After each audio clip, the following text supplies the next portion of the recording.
দিনটা ছিল জামাই ষষ্ঠীর দিন। আমার ছোট বোন আর ওর বর এসেছিল। এই বছর ওদের প্রথম জামাই ষষ্ঠী, তাই আমাদের নিমন্ত্রণ ছিল কাকুর বাড়িতে। আর এই বছর আমরা মামার বাড়ি যাইনি, অন্য বছর আমরা মামার বাড়িতে যাই। সেদিনের খাওয়া দাওয়াটা না পুরো জমে গেছিল। ইলিশ মাছ, পটল চিংড়ি, মটন কষা। আর জামাই ষষ্ঠী বলে কথা, মটন কষা তো থাকবেই। আর এখানে আমার আর এক বোনও এসেছে, তাই বোন আর বোনের বরের সাথে গেছিলাম ওই যে সামনে একটা ক্যাফে দেখালাম, সেখানে গিয়ে দেখলাম এরকম ক্যাফেটাতে সুন্দর একটা ডেকোরেশন করা। পরেই তোমরা দেখতে পাবে কেন। আর রিজু শুধু আমাদের না, আমাদের সব ভাই বোনদেরই নিয়ে গেছিল, জামাইবাবু বলে কথা। আমার অবশ্য জামাইবাবু হয় না, আমার তো বন্ধু হয় রিজু।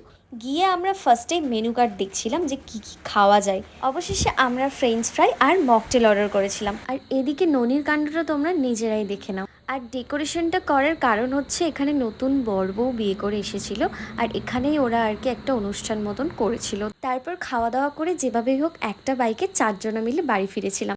তারপরে হাইরোডটার সামনে রিজু আর ওকে একটা ভিডিও বানিয়ে দিচ্ছিলাম, কারণ হাইরোডটা পুরো ফাঁকা ছিল।